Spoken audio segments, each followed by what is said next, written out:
Yes, that is Michael Gove, Minister for Education in the UK. And yes, I do see similarities between the policies he's implementing and those of Hitler. But first, for the benefit of our American listeners, let's have a look at how US teachers are being treated. It seems to me that they're being treated in much the same way as UK teachers, but if anything, they're slightly further down the road to tyranny. I believe I saw this article in the Times. It says, while New York's middle school pupils were on holiday yesterday, their teachers were about to be subjected to some very public criticism of their performance in class. Some would be congratulated, others would be told that they could do better. The report cards would be delivered not in a sealed envelope from the principal's office, but in the papers of the city's newspapers and on websites and television screens. Well, we haven't gone quite so far as this in the UK yet, but we're nearly there. Here's an article from the Telegraph showing a similar sort of thing happening in the UK. It's about teachers being humiliated by pupil interviews when they go for jobs. One teacher was asked to sing his favourite song by a pupil panel brought in to quiz applicants for a secondary school position, it was disclosed. The NASUWT union told how another candidate was rejected by one child because he thought he looked like Humpty Dumpty. One teacher was asked, if you were a font, what font would you be? Actually, that's not quite such a bad question. Wingdings is probably the best answer. While a fourth was asked how he would impress the judges of Britain's Got Talent. All this may puzzle right-minded thinking individuals who can only shake their heads and say, but this is lunacy. But it isn't lunacy. It's a deliberate, premeditated strategy on the part of the establishment operating through their apparatchik politicians. It makes sense when you see it in the context that the globalists want to reduce to zero the potential for influence against the establishment which teachers have always had in the past. The government's intention is to avoid all influences on young minds other than the mainstream media, which, as we know, are controlled by the establishment, and the brain-numbing entertainment industry. And if they persecute teachers, keep them constantly busy and scared and pointlessly chasing their tails, and get the pupils to despise and look down on teachers rather than respect them, they reduce the potential for critical examination of their actions behind the closed doors of a classroom. And there's also the added advantage that lots of qualified teachers will leave and can be replaced at less cost by pre-dumbed down, unqualified childminders. So, who's to blame for this? Well, it started under Labour, but now it's this horrible little man. He's joining in the let's bash a teacher game. And if you're a parent thinking, good for them, those teachers have holidays that are far too long, you won't be laughing when your child doesn't have a teacher. Because that's the way it's going. Teachers in the UK are now being strung out and really tormented with constant lesson observations, put under the microscope all the time. And the one thing that I would like to say is this is being done by the most incompetent set of people I have ever seen. I'm just going to show you what our brilliant Minister for Education does when he's put in front of a group of youngsters. It's a pleasure to be here in Lewisham at Haberdashers' Saskatchewan College. Happy New Year to you all. And my sympathies to those of you in Year 6 whose lessons I've observed and who now, I suppose as a form of punishment, have to listen to me. Schools are continually finding new ways to work together and to support each other. There are 403 converter academies in approximately 138 chains. And these chains range from multi-academy trusts with shared... 5 schools are expected to join by April. Now, the academies in this trust all work collaboratively. They share training and the development of staff, they work together on curriculum design, and they use shared administrative and financial management services. And the schools are all seeing the benefits, with the results rising and vast improvements being made. 2 of the schools in the trust, Debden Park and Welling, were among the most improved in the country last year. What a dismal performance. Of course, he's not a teacher, but he's not teaching. All he's doing is making a speech, and he's supposed to be good at making speeches because he's supposed to be a politician. Pathetic. Fail. Sacked. I must admit I'm enjoying making this video and having a go at this man. As I've said, everything he does makes no sense until you refer back to the lessons of history. I never liked history in school, and I should have done because my father was a historian and an academic. I began to love history when I realised that we were only taught a Disney version in school, and the main drivers of history, such as banking, were left out. So let's look at the lessons of history. Dictatorships have always sought to control the curriculum and rewrite history. In Nazi Germany, 97% of teachers supported the Nazi Party. Why?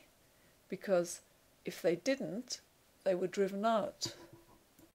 Now, whenever I mention world government, or worse still, the New World Order, people seem to be programmed to smile fondly and say, "I think you're a bit of a conspiracy theorist." And that's the end of the discussion. It's really very dangerous, and these people are going to live to regret their stupidity. The evidence of what is happening is plain for all to see, and I'm going to show you how just a bit of digging can demonstrate that the conspiracy theorists are right and you should listen to them. This young chap here is very important because he's Michael Gove's right-hand man. He's a historian and he's busy dismantling the history curriculum in UK schools, so I think we ought to have a look at what he believes. So we learn the Conservative Secretary of State for Education, Michael Gove, has praised Ferguson's work to date on the subject of empire as approaching, quote, the legacy of the British Empire with a balanced mind, accepting its manifold evils, but also ready to acknowledge its progressive side. And it says Gove gave as his only example of this progressive side the fact that slavery existed well before any British colony was established. So he's obviously promoting the British Empire and the idea of empire and domination of other countries. So this is the book he wrote, and I looked at some of the comments on the book. I think really this is probably a placed comment. It says, the subject of the book, one of the best, and they're all good, is a new historical examination of the British Empire. The full title is The Rise and Demise of the British World Order. British World Order, that's interesting. And the Lessons for Global Power, which indicate the author's ambition. Ferguson argues convincingly that between about 1750 and 1945, and especially so in the 1800s, this unique institution, which brought together a quarter of the world's population and spanned every continent, was the nearest thing planet Earth has ever had to global government. This he sees overall as a good thing. So he is in favour of global government. And yet, you just say that to anybody and they say, oh, you're just a conspiracy theorist. And it goes on to say, whether you embrace the author's mainly positive attitude to the idea of a benign global hegemony in place of, according to him, the present-day reality of a fragmented world of 180 plus squabbling, warring nation-states with mainly corrupt and unelected rulers, the book is a great read. Now, I think actually if Niall Ferguson were a good historian, he would realise that history involves human nature. And I can't actually see this working at all in the way he says.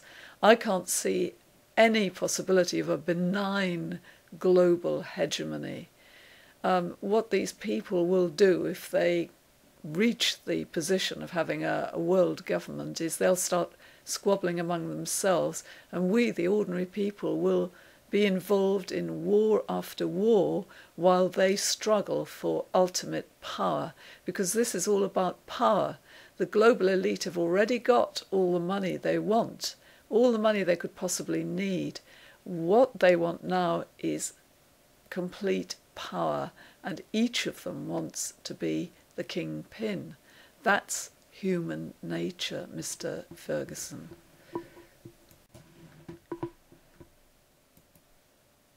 This historian, Niall Ferguson, who is advising Michael Gove, has written another book too, and it's obvious that he's just an apologist for the Rothschilds. One of the readers of this book on Amazon described the book as rather bland.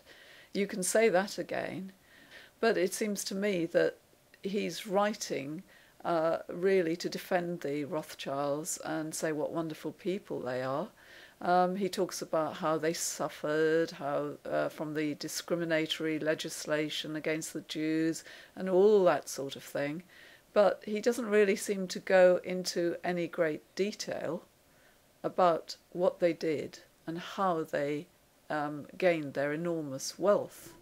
We've all heard the story of Nathan Amschel Rothschild and how he pulled a fast one on the British people after the Battle of Waterloo. It's been recounted many times on the internet. What he's supposed to have done is to have realised that communications were slow in those days. So when the French were defeated at Waterloo, he had advanced knowledge of this, but he nevertheless stood outside the London Stock Exchange with a glum face, making it look as though the British had lost. Then, when there was a frenzy of sell orders, he bought at the bottom of the market and sold out when the market peaked at the news of British victory, as that filtered through. So how does Ferguson get round all this? Well, to quote what he says, he says, though they came perilously close to ruin, that's the Rothschilds, when the French were defeated at Waterloo, a much quicker end to the war than Nathan had foreseen, the Rothschilds emerged in 1815 as sterling millionaires. Almost miraculous, isn't it? So let's say this again. The conspiracy theorists are right. There is a plan among the global elite who are obsessed with the idea of having world government. I don't think it'll work if they manage to pull it off at all. I think it will just involve us in lots and lots of war. But the fact of the matter is that our Minister for Education is using as his special advisor to revamp history curriculum in schools a person who believes in world government. And if this isn't going to wake you up, then all I can say is nothing will.